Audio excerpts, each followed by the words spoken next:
جب امام مالک سے پوچھا گیا کہ آپ بتائیے آپ نے جعفر صادق کو کیسا پایا؟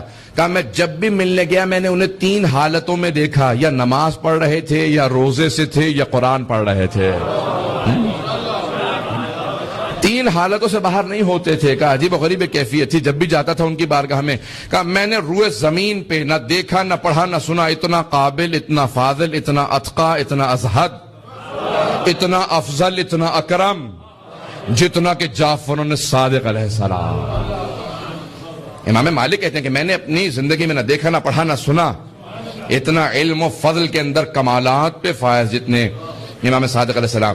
کہا کہ کبھی بھی کسی بادشاہ کے روب میں نہیں آتے تھے۔ توجہ سے سنیے گا اس بات کو۔ منصور دوانقی جو بنی عباس کا کہہ لیجئے خلیفہ، جب اس نے سنا نا کہ امام کی بہت زیادہ شہرت ہو گئی ہے، مسجد نبوی میں درس دیتے ہیں، تو اس نے کہا میں درس میں آؤں گا، پہلے بتا دینا میں خلیفۃ المسلمین ہوں۔ آپ کو پتہ ہے یہ ٹائٹل لگانا بڑا شوق ہے، ہمارے پاکستان میں بھی بہت شوق چل رہا ہے آج کل بعض لوگوں کو۔ اب یہ خلیفۃ المسلمین، امیر المومنین، نہ جانے کون کون سے لقب بنا کے انہوں نے اپنے لیے ائمہ سے چرا کے اپنے لیے بنائے۔ اس نے کہا امام کو تعارف کروا دینا میں حاکم ہوں، میں آ رہا ہوں درس میں۔ کہا کہ مولا وہ منصور دوانقی درس میں آئے گا۔ امام نے کہا اس کے آنے سے کیا ہوگا، جو میں نے پڑھانا میں وہ پڑھاؤں گا۔ امام منبر پہ تھے، وہ آ کے ایک مرتبہ امام کے سامنے بیٹھا، جیسے سامنے بیٹھا امام نے رخ پھیر لیا اور دائیں طرف رخ کر کے پڑھانے لگے۔ وہ اٹھ کے دائیں طرف امام کے سامنے آ کے بیٹھا، امام نے بائیں طرف رخ کر لیا، وہ اٹھا بائیں طرف آ کے بیٹھا۔ پھر ایک مرتبہ کہا کیا بات ہے آپ توجہ نہیں دیتے، میں آپ کا امیر ہوں۔ توجہ، آپ توجہ نہیں دیتے، میں آپ کا امیر ہوں، میں اس وقت حاکم ہوں۔ امام نے کہا سن، اگر تیری امارت کو مانتا تو میں منبر پہ تیری اجازت کے بغیر نہ آتا۔ میں تجھے نہ مانتا ہوں نہ تجھے تسلیم کرتا ہوں، کہ یہ آپ کو بات بہت مہنگی پڑے گی۔ امام نے کہا تو جو کرنا چاہتا ہے کر لے، میں خدا کی بارگاہ میں سرخرو ہوں۔ بات کو سنیں گے، اگر بات کو غور سے سنیں گے سب لوگ۔ امام نے کہا میں خدا کی بارگاہ میں سرخرو ہوں۔ اس نے فوراً جانے کے بعد دربار میں کہا کہ مجھے اس کے مقابلے میں ایک اور امام بنانا۔ لوگوں نے کہا کس کو لے کے آئے گا، اتنا کوئی قابل ہوگا تو اس کے مقابلے پہ آئے گا۔ اور اس نے کہا قابلیت کی ضرورت نہیں ہوتی، نہیں صرف مسوائے مولانا کہ کسی نے لطف نہیں لیا اس جملے کا، سب کی توجہ ہو میرے ساتھ، میں جملہ پیش کر رہا ہوں۔ اس نے خود کہا، اس نے کہا کہ مشہور ہونے کے لیے، مقبول ہونے کے لیے قابلیت کی ضرورت نہیں ہوتی، پروپیگنڈے کی ضرورت ہوتی ہے۔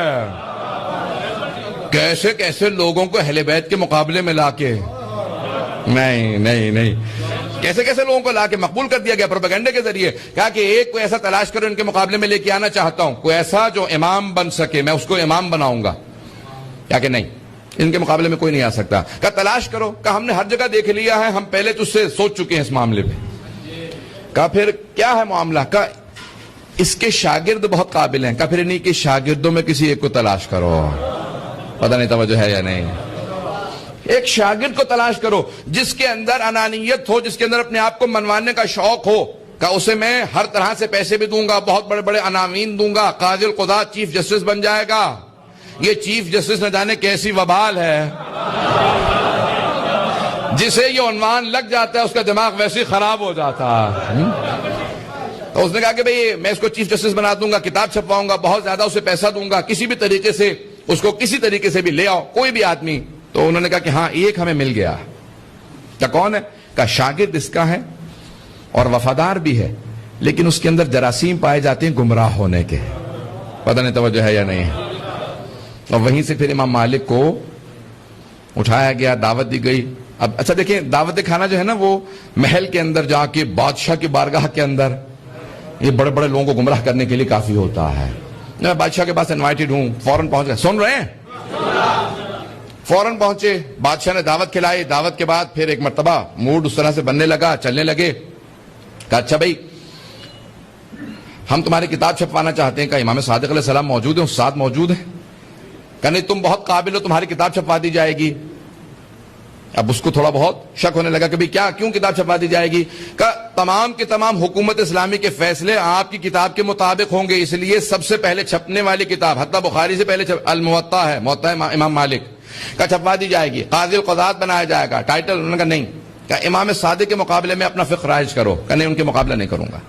ایسا نہیں ہے کہ فوراً چلے گئے، اٹھ کے واپس آ گئے، آہستہ آہستہ ان کو بار بار بلایا گیا، بار بار ان کو دوبارہ آہستہ آہستہ اس راستے پہ چلایا گیا کہ آپ کو امام کے مقابلے میں اپنا فقہ رائج کرنا ہے۔ اس نے کہا اچھا پھر اگر یہ ٹائٹل بھی مل جائے، کتاب کے متعلق یہ ہو جائے، میرا لقب یہ لکھا جائے تو میں تیار ہوں۔ عزیزان گرامی، انسان بعض اوقات امام کے مقابلے میں آ جاتا ہے اگر نفس کی اصلاح نہ کرے، اپنے نفس کی اصلاح بہت ضروری ہے۔ توجہ ہے؟ کوئی بات بری تو نہیں لگ رہی ہے؟ میں کہہ رہا ہوں کہ یہ تاریخ ایسی ہے، ہماری اتنی تلخ تاریخ ہے مسلمانوں کی، کہ انسان جتنا دیکھتا چلا جائے گا اتنا ہی پشیمان اور شرمندہ ہوتا چلا جائے گا۔ اتنے قابل ہوتے ہوئے انہوں نے فوراً ایک راستے سے گمراہی کا اپنے لیے سامان کر لیا۔ امام نے بلا کے تنبیہ بھی کی کہ باز آ جا، اس کا تجھے بہت نقصان ہوگا۔ لیکن مولا کتاب چھپ رہی ہے، میں نے زیادہ تر کوشش کی ہے کہ آپ کے نظریات کے مطابق ہو۔ امام نے کہا سارے نظریات اولاً میرے نہیں ہیں، دوسرے جتنی تو نے لکھی ہے بات تیری صلاحیت سے بالاتر ہے، لکھتا میری بات ہے، نام اپنا رکھتا ہے۔ ایسے کام نہ کر جس کی وجہ سے تجھے دنیا میں بھی نقصان ہو، آخرت میں نقصان ہو۔ ہمارے مقابلے میں مت آ۔ اہل بیت علیہ السلام معصوم کا درجہ کچھ اور ہوتا ہے، معصوم عصمت کبریٰ کے مالک ہیں، معصوم سے مقابلہ نہیں کیا جا سکتا۔ توجہ ہے لوگوں کی؟ عزیزان گرامی، اس طرح سے باقاعدہ مکتب کی آبیاری کی گئی نئے مقابلے میں۔ اگر سننا چاہیں تو میں آگے پڑھوں گا، اب تھوڑے سے تلخ باتیں ہیں یہ جو پیش کر رہا ہوں، لیکن تاریخ ہماری یہی ہے مسلمانوں کی۔ مسلمانوں